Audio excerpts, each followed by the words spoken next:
Hey, my name is Chandler Brown. I'm in your family violence class, and this is my presentation for family violence and how it relates to probation. Is probation a good option for offenders that are on for family violence? So, family violence, what is it?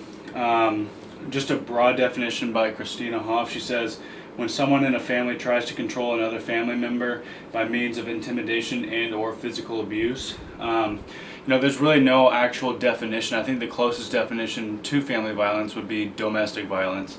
But family violence, it occurs in a household where there's one controlling parent that thinks that he or she has more power over any other people that are living in the household, when that's necessarily not true. Obviously, there are parental rights that these men and women have over their children, but when it becomes physical or it becomes for intimidation purposes, then that crosses the line of from the border of parental rights to family violence. Where does it occur? Mainly in lower income households, but in all honesty, it happens everywhere. There's no restriction on where family violence occurs. It's basically anywhere in a household where there's a father figure who thinks that he has more power than his wife or over his children than he really does, and that gets to his head, and he starts to intimidate them or hit them or abuse them. Neglect, anything like that can occur. Simple assault and simple battery are probably going to be your two main counts that occur within family violence that they are prosecuted for. So what type of punishments occur whenever you are an offender of family violence? The first option we have is probation, which I will talk more about in a second. Jail time. DFACS cases can end up taking your children away, and loss of family contact. So the DFACS portion obviously comes in when it's against the children, and the state can take your children away if they believe that you are not a good father figure or a mother, and you are obviously intimidating them by unnecessary means, and it can get pretty brutal. Now there's always that option, which I'll talk about later as well, that the couple or family truly didn't mean to. It was an honest mistake, and some things were just misjudged. Those cases are really hard to deal with, especially if your children get taken away from you in that circumstance. So family violence and recidivism. Recidivism is how much the character or offender is going to reoffend. That's just a fancy word for that. So around 46% of men who get probation for simple battery or simple assault with family violence recidivize and return to the home after probation. And in the U.S., a woman is beaten by a male partner every 9 seconds. That is an outrageous fact that the USA holds, unfortunately. This brings up the question, is probation a good enough punishment for family violence offenders? And I think that we'll get to that a little bit later in the presentation, but 46% of men who get probation likely end up recidivizing and coming back to the household in the simple state and matter that they were in before they were arrested or taken in for family violence. So that's a pretty drastic number. So why do victims usually stay with the offender once family violence occurs? A big reason is they're scared to leave.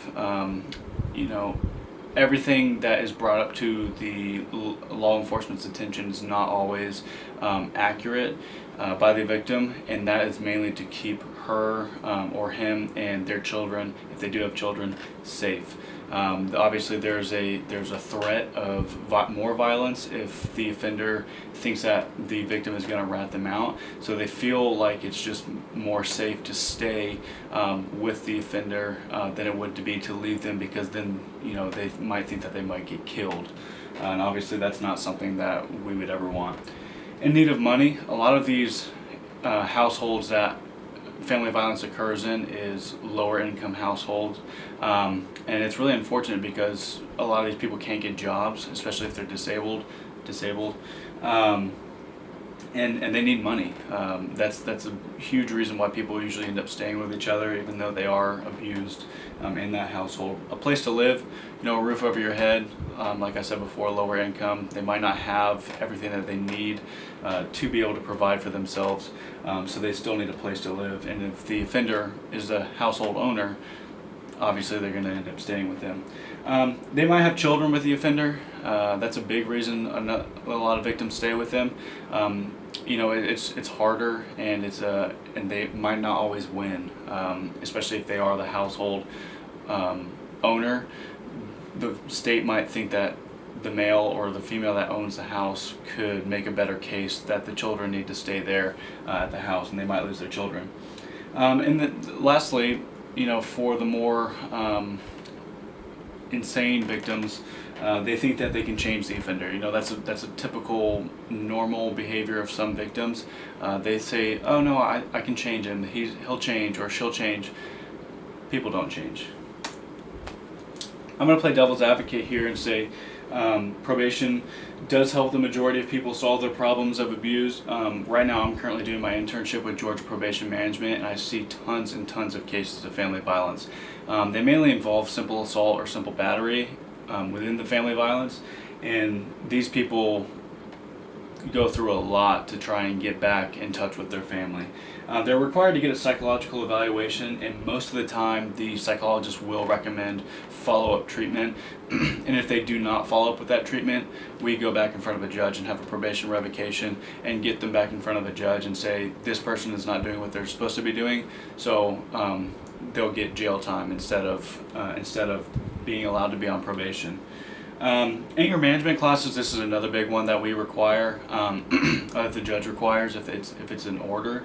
AA meetings if alcohol is involved, DUI court if they were driving under the influence while in the act of family violence, and drug court. Drugs are a big thing in Forsyth County, especially meth and cocaine and heroin.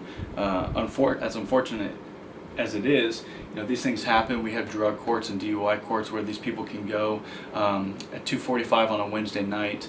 It's not like a regular court that you would think, but these people go there. It's basically like a kindergarten class where these guys go and they talk. They get rewarded for good behavior. They get stickers, but statistics have shown that it legitimately helps these people get off of their habits. And if they kick that habit, maybe they can kick the family violence habit. No contact orders by the judge.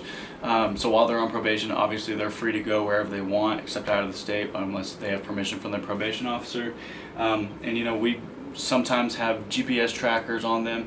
It really just depends on what the judge orders. But most of the time we'll have no contact orders by the judge with these people that were victims of family violence. Victim advocates are involved. So if a victim does feel like or if the judge orders a no contact order and they still need to be in somewhat contact with the victim for purposes of their children, they'll have to go do it through a victim's advocate, which means they're basically the middleman to relay that message to the victim. Status hearings every month. We'll usually bring probationers for ranging from drugs to family violence or simple assaults, simple battery, back in front of the judge every month or so, and they'll basically explain to the judge how they're doing, what they're doing to get better, and sometimes it can actually end up with an early termination request by the judge, and try and get them back in touch with their family. It doesn't always happen, but it does sometimes. GPS tracking, like I said, we have phones and we have monitors that we place on their ankles, or we just simply give them a phone that tracks them, and we can check and see if they're running by the offender's house, if they're driving by the offender's house. We can see all of that, and we can use that against them if we do go back for a revocation. If they're requesting to early terminate, we can actually put them back in jail. And obviously we do much more than that as well. Now, jail time, in my opinion, I think this is the only way, or one of the best ways to get rid of offenders that are obviously beating their families or are involved with family violence. They really have no contact, no way of contacting, no way of even driving by their house, the victim's house. And also, it gives time for the victim to get out and get away from this man or woman, and when their means of trying to move to a different place, it's a really good way of getting them out without them being scared of them finding out where they're going to be. And it also takes the violence out of the home. Obviously, if they're on probation, they can come back, and not all the time will a victim call the police and say, hey, they're here. So this really makes sure that they're not going to be at the house at all.